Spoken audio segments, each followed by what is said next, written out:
नमस्कार दोस्तों, Dronacharya study point में आपका स्वागत है। आज हम बात करेंगे संघ लोक सेवा आयोग की यानी यूपीएससी।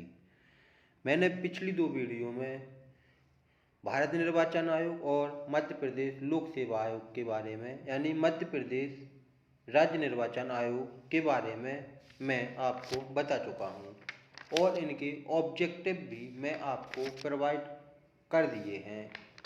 इसी के साथ ये वीडियो थोड़ा लंबा हो जाएगा क्योंकि ये काफ़ी बड़ा है। और मैं आपको बता दूं, ये प्री और मेंस आपके दोनों पेपर में है। प्री और मेंस दोनों पेपर में है। प्री की बात करें तो यहाँ से 7 या 8 क्वेश्चन आएंगे आयोग में।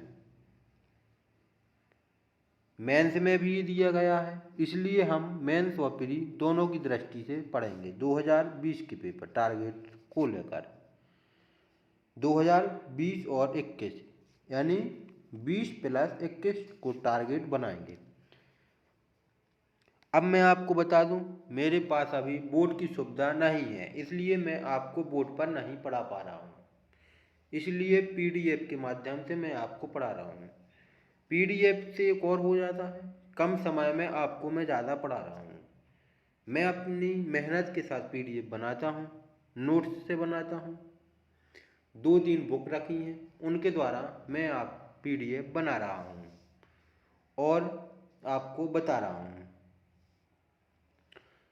इसीलिए आप लोग इनको ज़रूर पढ़ें। और हाँ, एक बात और, नोट्स भी साथ में बनाते जाएं, क्योंकि मैं भी जो बनाता हूँ वो 2-3 किताबों से मिलकर बनाता हूँ। एक किताब में ये सब नहीं दिया गया है। अब हम बात करते हैं। जी हाँ दोस्तों, एक बार लाइक करें, वीडियो को शेयर करें। संघ लोक सेवा आयोग की यानी यूपीएससी की बात करते हैं। सबसे पहले बात करते हैं स्थापना की। 26 जनवरी 1950 को की गई थी। संवैधानिक दर्जा इनको कब मिला? भाग 14 के अनुच्छेद 315 से लेकर 323 तक संवैधानिक दर्जा दिया गया है। संरचना की बात करते हैं। एक अध्यक्ष 10 सदस्य होते हैं, यानी कुल सदस्य 11 होते हैं। कार्यकाल की बात करते हैं। 6 वर्ष, 65 वर्ष, जो भी पहले हो जाए, या 65 वर्ष हो जाए या 6 वर्ष हो जाए। पदच्युत यानी हटाना, राष्ट्रपति के द्वारा हटाया जाता है। शक्तियों की बात करते हैं। परीक्षाओं का आयोजन, किसी राज्य के राज्यपाल के अनुरोध पर राष्ट्रपति की स्वीकृति के उपरांत किन्हीं मामलों पर राज्यों को सलाह प्रदान कराना भी इन्हीं की द्वारा किया जाता है। अखिल भारतीय सेवाएं भी इन्हीं के द्वारा की जाती हैं। 3 अखिल भारतीय सेवाएं हैं, जो मैं आपको आगे वीडियो में बताऊंगा विस्तार के साथ। थोड़ा शॉर्ट में बता दे रहा हूँ। एक अखिल भारतीय सेवा आईएएस भी है, आईपीएस इन्हीं के अंतर्गत आती है, और आईएफएस। पूरा देखते हैं वीडियो में, आगे देखिए। प्रतिवेदन की बात करें, राष्ट्रपति के द्वारा प्रतिवेदन कहा जाता है। प्रथम अध्यक्ष की बात करें, सर रॉस बारकरे थे। प्रथम अध्यक्ष की बात करते हैं। प्रथम अध्यक्ष सर रॉस बारकरे यानी बारकरे। मैंने आपसे पहले भी बोल दिया कि नोट्स जरूर बनाते चाहिए। जो कुछ भी मैं बोल रहा हूँ उनको नोट्स में ज़रूर ऐड करते जाइए, क्योंकि इसमें कुछ दिया गया है और कुछ नहीं भी मैं प्रोवाइड कर पाया हूँ, जो मुझे अब याद आ रहा है। चलिए बात करते हैं हम मध्य प्रदेश लोक सेवा को जानने की, और आगे चर्चा करते हैं पूरा विस्तार से। ठीक है। मध्य प्रदेश में लोक सेवा आयोग का जन्म ब्रिटिश शासनकाल में हुआ था। किसके ब्रिटिश शासनकाल में हुआ था?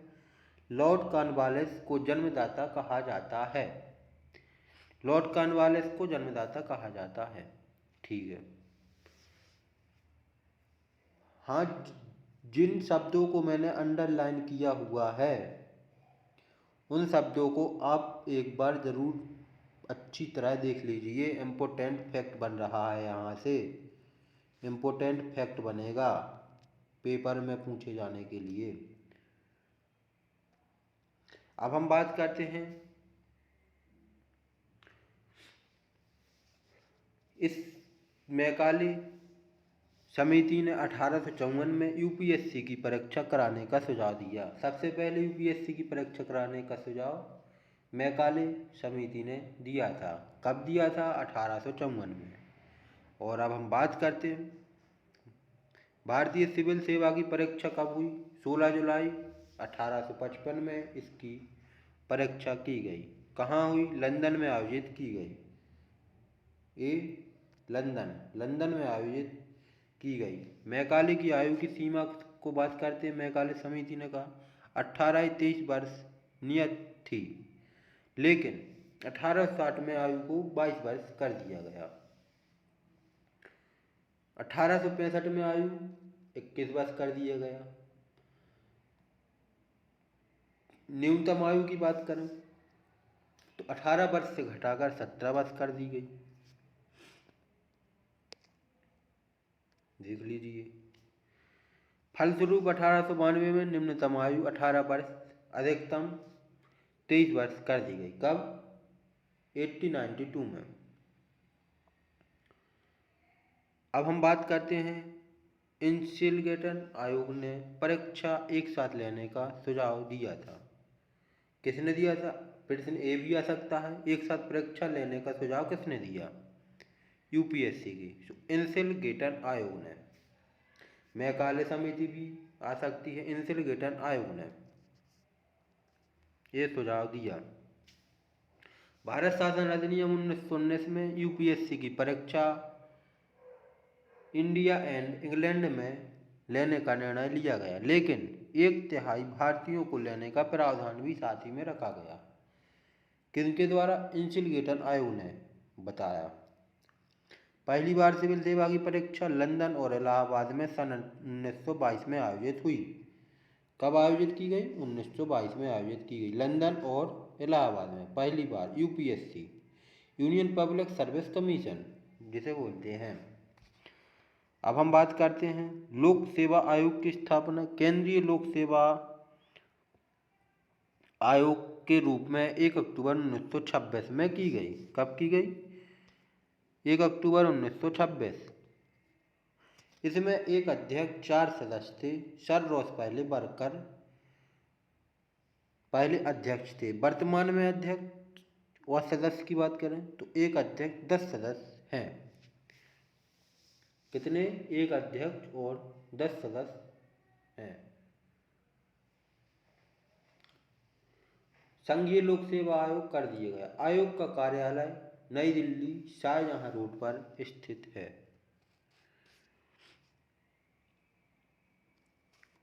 शाहजहां रोड पर स्थित है। 26 जनवरी 1950 को लोक सेवा आयोग के संघीय लोक सेवा आयोग कर दिया। पहले इसका नाम लोक सेवा आयोग था, फिर इसे संघीय लोक सेवा आयोग कर दिया गया है नाम बदलकर। अब हम इनके अनुच्छेद की बात करते हैं, कौन क्या आ रहा है। तो सबसे पहले बात करते हैं 315 अनुच्छेद में, संघ एवं राज्यों के लिए लोक सेवा आयोग। अनुच्छेद 315 संघ एवं लोक सेवा आयोग के लिए अनुच्छेद 315 में दिया गया है। बात करते हैं अनुच्छेद 316 की, नियुक्ति एवं कार्यकाल के संबंध में।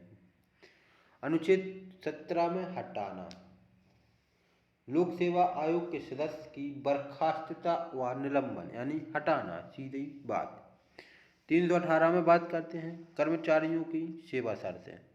319 में बात करें तो आयोग के सदस्यों द्वारा सदस्यता समाप्ति के पश्चात पद पर बने रहने पर रोक। अब हम बात करते हैं अनुच्छेद 320 कार्य लोक सेवा आयोग। अनुच्छेद 321 कार्यों को विस्तारित करने की शक्ति भी। अनुच्छेद 322 खर्च संचित निधि से।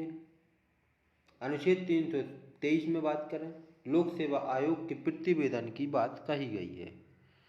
अनुच्छेद 315 से लेकर 323 तक संघ लोक सेवा के बारे में बताया गया है।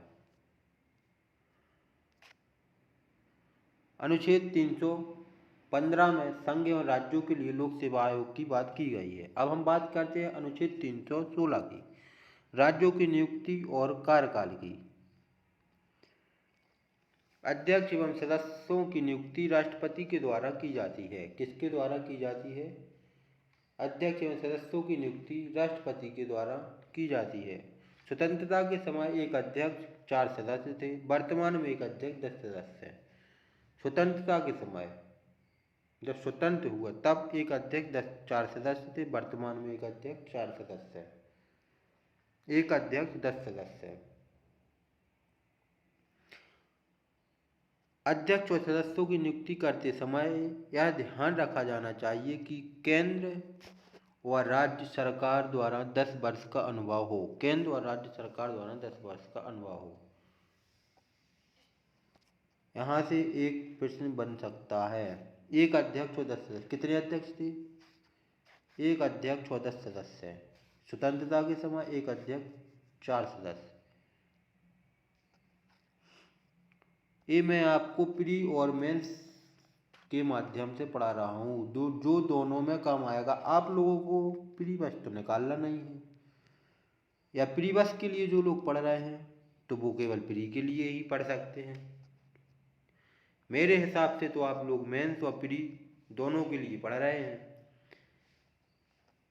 इसलिए आप ये पूरा पढ़िए और नोट्स भी बनाते जाइए। कार्यकाल की बात करते हैं हम। 6 वर्ष या 65 वर्ष का इनका कार्यकाल था। संघ लोक सेवा आयोग का कोई सदस्य राष्ट्रपति को संबोधित अपने हस्ताक्षर सहित लेख द्वारा अपना पद त्याग सकेगा। किसके द्वारा? लेख के द्वारा पद को त्याग सकेगा। एक और फैक्ट की बात करते हैं। कोई व्यक्ति जो लोक सेवा आयोग के सदस्य के रूप में पद धारण करता है, अपनी पदावधि की समाप्ति पर उस पद पर पुनर्नियुक्ति का पात्र नहीं होगा, यानी उसे दोबारा नियुक्त नहीं किया जा सकता। सीधा सीधा है। मैंने आपसे पहले भी बोला है कि इसमें जो थोड़ा बहुत कुछ है तो जो नहीं दिया गया है वो मैं बोलता जाऊंगा, आप अपने नोट्स में लिखते जाइए। अनुच्छेद 317 में बात करते हैं सदस्यों को हटाना या निलंबित करना। संघ लोक सेवा आयोग के अध्यक्ष व सदस्यों के कदाचार के द्वारा भी हटाया जा सकता है, राष्ट्रपति द्वारा। जी हाँ, जो उच्च न्यायालय को राष्ट्रपति द्वारा अनुच्छेद 145 के अधीन इस नियमित विहित प्रक्रिया के अनुसार की गई जांच पर या प्रतिवेदन किए जाने के पश्चात किया गया है। संघ लोक सेवा आयोग के अध्यक्ष और सदस्यों को जिसके संबंध में उच्चतम न्यायालय को निर्देशित किया गया है, राष्ट्रपति उसके पद से तब तक के लिए निलंबित कर सकेगा जब तक राष्ट्रपति ऐसे निर्देश पर उच्चतम न्यायालय का प्रतिवेदन मिलने पर अपना आदेश पारित नहीं कर देता।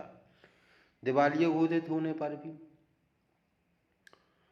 सवेतन नियोजन यानी अपनी पदावधि में अपने पद के कर्तव्यों से बाहर कार्य करने तब भी हटा सकते हैं।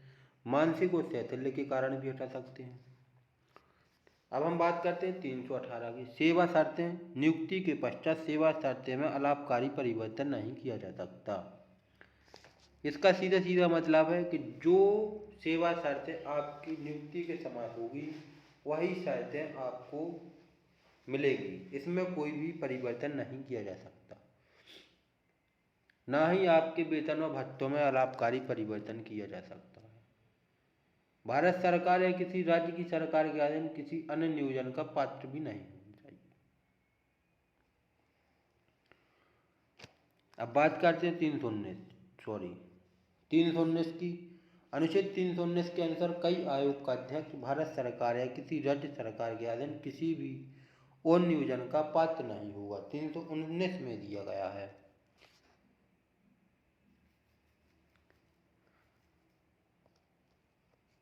दोस्तों एक लाइक जरूर कर दीजिए और वीडियो को अधिक से अधिक शेयर कीजिए ताकि आप लोग और आपके मित्र भी इस वीडियो को देखें और पढ़ सकें।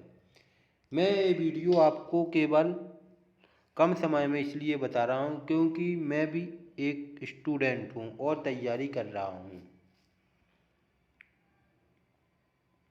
मैं आपको बता दूँ कि मैं इस वीडियो को कम समय में ही बता रहा हूँ क्योंकि ना ज़्यादा टाइम आपके पास है ना मेरे पास है, इसलिए हद से हद 25 मिनट या अधिक से अधिक 25 या 30 मिनट से हो सकते हैं या कम से कम 10 मिनट में मैं आपको एक आयोग बताऊंगा। यदि आप 20 या 25 मिनट देते हैं तो आपका एक आयोग कंप्लीट हो जाया करेगा। अनुच्छेद 320 में संघ लोक सेवा आयोग के कर्तव्यों के कार्यों के बारे में बताया गया है। वे परीक्षाओं का आयोजन करें। अब यदि हम बात करें मेंस में, यहाँ से एक क्वेश्चन बन रहा है, कर्तव्य की बात करते हैं। आ गया यूपीएससी यानी संघ लोक सेवा आयोग के कर्तव्यों को लिखिए। तो आप थोड़ी ना, जब पढ़ेंगे नहीं तो कहाँ से आ जाएगा, इसलिए अभी पढ़ लीजिए या बाद में पढ़ना तो पड़ेगा। इसलिए प्री और मेंस दोनों के साथ चलते हैं तो वहाँ कम मेहनत करनी पड़ेगी मेंस में। वे परीक्षाओं का आयोजन करेंगे। 2 या 2 से अधिक राज्य एक साथ भारतीय परीक्षा कराना चाहते हैं तो उनका सहयोग भी किया जाएगा। भर्ती व पदोन्नति स्थानांतरण भी। सरकार की हैसियत में सेवा करते समय किसी व्यक्ति को क्षति के बारे में मुआवजा की राशि देना। अनुच्छेद 321 में बात करते हैं, संसद को यह शक्ति देता है कि वह स्थानीय सत्ता या निगमित निकाय के लिए कृत्य करने हेतु आयोग से कह सकती है। अब बात करते हैं हम कुछ अन्य समितियों की जो फैक्ट इम्पोर्टेंट हैं। राजमन्नार समिति 22 दिसंबर 1969 में आई। IAS IAS को समाप्त करने की सिफारिश की थी।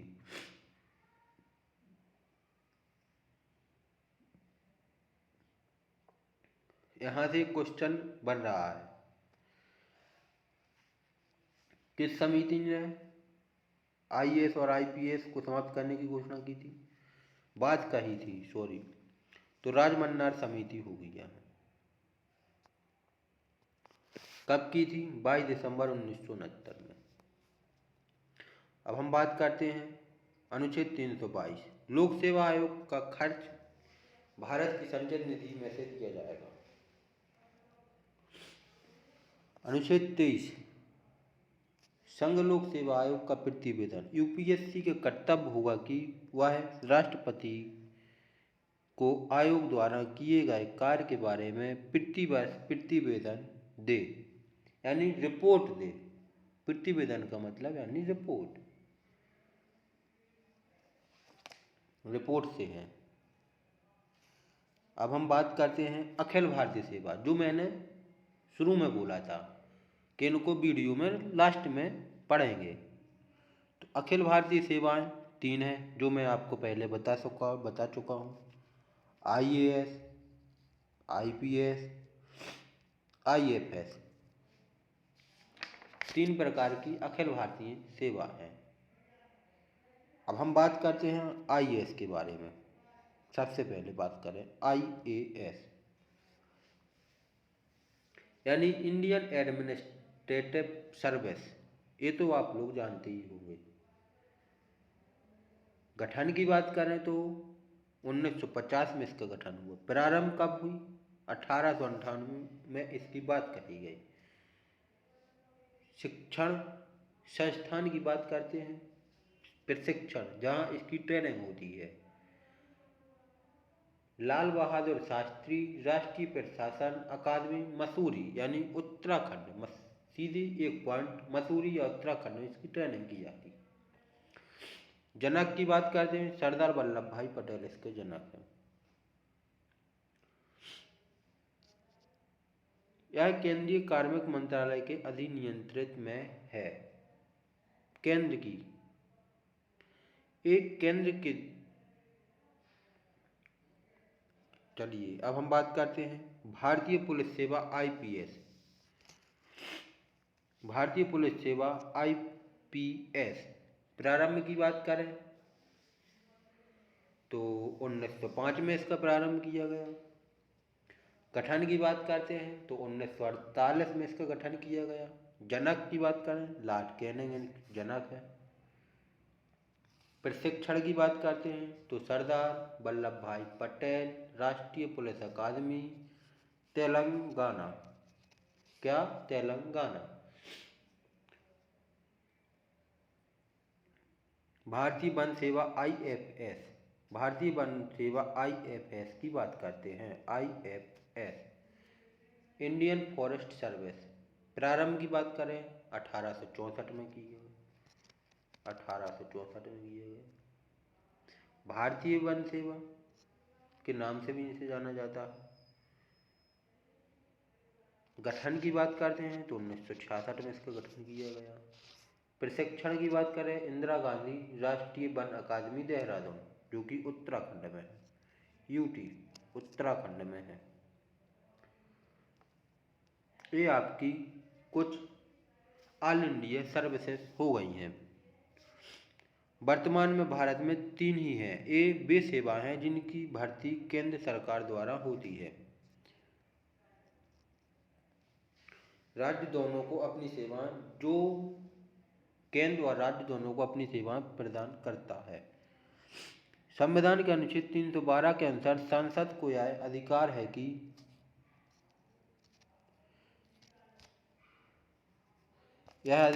कि राज्यसभा के प्रस्ताव के अनुसार वह नई अखिल भारतीय सेवा का सृजन कर सकता है। राज्यसभा के प्रस्ताव के द्वारा पहले राज्यसभा में प्रस्ताव देना पड़ेगा तभी वह अखिल भारतीय सेवा का प्रस्ताव कर सकता है। अब थोड़ा हम इनको विस्तार से जानते हैं। इम्पोर्टेंट फैक्ट है, सी व ग्रुप डी की भर्ती संघ लोक सेवा आयोग नहीं करवाता है। इम्पोर्टेंट फैक्ट फ्री के माध्यम से सी व डी की भर्ती नहीं करवाता है। डीआरडीओ केंद्रीय विश्वविद्यालय आदि से संबंधित भर्ती भी यूपीएससी नहीं करवाता है। ये 2 इम्पोर्टेंट फैक्ट हो गए हैं। राष्ट्रपति संघ लोक सेवा आयोग के पद सेवा में परिवर्तित कर सकता है। पद या सेवा में परिवर्तित कर सकता है कौन? राष्ट्रपति,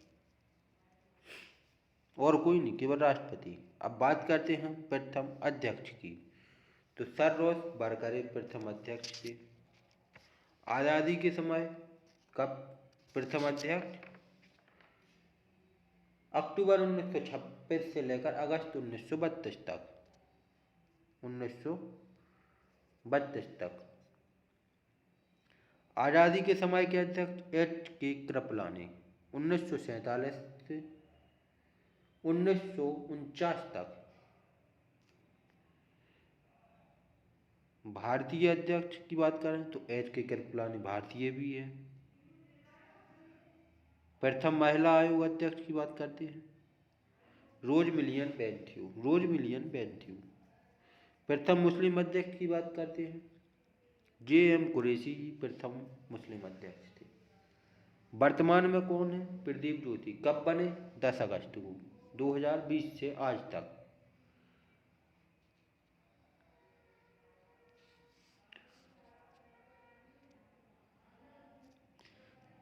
वीडियो को देखने के लिए धन्यवाद दोस्तों। इसी के साथ अब हम बात करते हैं इनके कुछ फैक्ट की। तो मैं आपको ऑब्जेक्ट भी इनके प्रोवाइड कराऊंगा, यानी यूपीएससी के थोड़ा बता दूं, ऑब्जेक्ट भी दूंगा 180 या 100 के समथिंग में।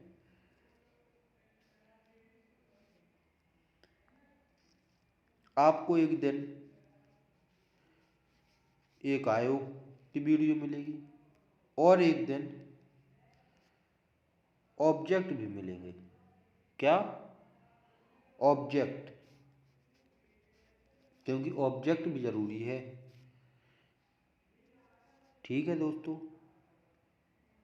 यदि आप लोग चाहें तो इस वीडियो को इतना शेयर करें कि सबको ये वीडियो मिल सके। मैंने आपसे बात पिछली वीडियो में भी कही थी और अब भी बोल रहा हूँ कि प्री जो पेपर होता है वह केवल फैक्ट ही फैक्ट चाहता है। फैक्ट पढ़िए, आप प्री निकालिए, फैक्ट पढ़िए प्री निकालिए, क्योंकि प्री और मेंस में तो अंतर है ही, लेकिन प्री केवल रटना जानता है। रटिए, क्योंकि लिखना तो कुछ है नहीं, इसलिए प्री में आप केवल फैक्ट पर ध्यान दीजिए। जो मैं आपको मैं बताऊंगा। और हाँ, मैं आपको बता दूं, ये वीडियो आपको कब मिलेगी? Morning time